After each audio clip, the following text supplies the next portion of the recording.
Sorry, I'm late.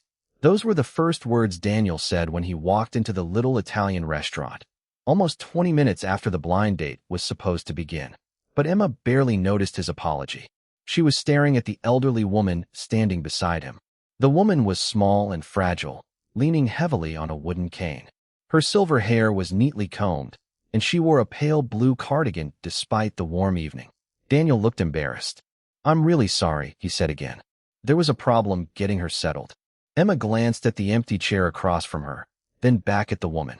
"You brought your mother?" Daniel swallowed. "Yes." For a moment, nobody spoke. Emma had agreed to the blind date because her sister insisted she needed to get out more. After a difficult divorce 2 years earlier, Emma had quietly built a life around work, books, and avoiding disappointment. She hadn't expected the man she'd never met to arrive with his elderly mother. The woman smiled apologetically. "I hope you don't mind me intruding, dear." Emma looked into her kind, tired eyes. "No," she said softly. "Please sit. If you're watching from somewhere right now, imagine being in Emma's place. Would you have stayed, or would you have politely found an excuse to leave?" Daniel helped his mother into the chair beside him. "Her name is Margaret," he explained. "She's been having trouble walking lately." Margaret nudged him with her elbow. "I can speak for myself, you know." Daniel smiled. "I know, Mom." Emma couldn't help smiling too. Dinner began awkwardly. Daniel worked as an electrical engineer, lived across town, and apparently had a habit of worrying about everyone except himself. Margaret interrupted occasionally, correcting tiny details about his childhood. "He still hates mushrooms," she announced. "Mom, he does." "I don't. You used to hide them under your napkin." Emma laughed. Daniel shook his head, embarrassed. For the first time that evening, he relaxed. But after dessert, Emma noticed something strange. Margaret had barely eaten. She was watching her son, not casually, carefully, as though she were trying to memorize him. Daniel didn't seem to notice. When he stepped away to answer a phone call, Margaret reached across the table and gently touched Emma's hand. "Please don't judge him too quickly." Emma frowned. "I wasn't. He thinks I came because I couldn't stay home alone." Margaret paused. "That isn't the real reason." Emma waited. Margaret glanced toward the doorway, where Daniel stood with his back turned. "I asked him to bring me." Emma's expression changed. "You asked him?" Margaret nodded. "I wanted to meet the woman he might fall in love with." Emma looked surprised.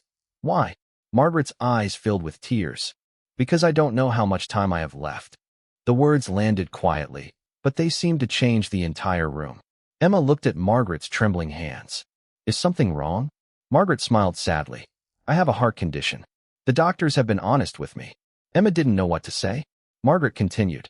"My son has spent the last 6 years taking care of me. He canceled trips. He turned down promotions. He stopped dating because he was afraid someone would eventually ask him to choose between his mother and his own life." Emma glanced toward Daniel. "He never told me that." "He wouldn't."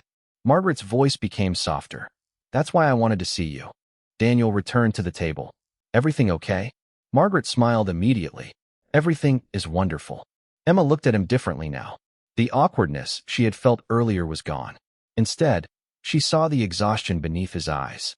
The reason he checked his phone every few minutes. The reason he kept asking his mother if she was comfortable.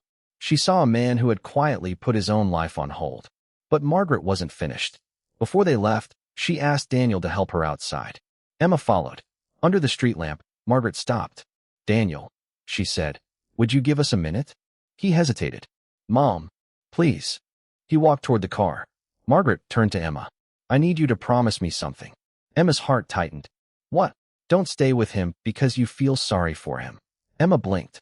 "Margaret, I mean it. If you don't like him, walk away.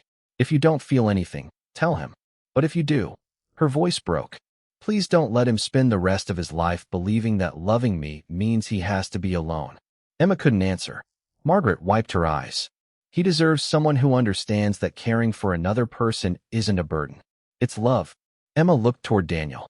He was standing beside the car, pretending not to watch them. She smiled. "I think I understand." 3 months later, Emma was sitting beside Margaret in the hospital. Daniel was asleep in a chair, his head resting against the wall. Margaret squeezed Emma's hand. "You stayed." Emma smiled through tears. "I wanted to." Margaret's eyes closed briefly. "I knew it." The next morning, Margaret's condition suddenly worsened. Daniel rushed into the room. "Mom, She opened her eyes. You're here. Of course I'm here. Margaret looked past him at Emma. Then she smiled. I told you, she whispered. You wouldn't always have to choose. Daniel turned toward Emma. For once, he didn't have an answer. He simply reached for her hand. Margaret watched them, peaceful. She survived that crisis, though she became weaker afterward. A year later, she sat in the front row at Daniel and Emma's wedding, leaning on her cane, wearing the same pale blue cardigan she had worn on their first date. When Daniel looked at her during the ceremony, Margaret mouthed 2 words. About time. Everyone laughed. Emma later learned that Margaret had kept a photograph from that first dinner on her bedside table. Not a photograph of Daniel. Not even one of herself.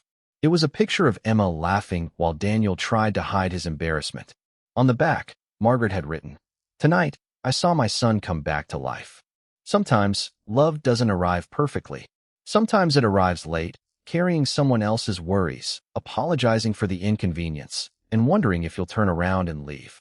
But sometimes, if you stay long enough to look beyond the awkward beginning, you discover that the person standing in front of you has been carrying more love than you ever imagined.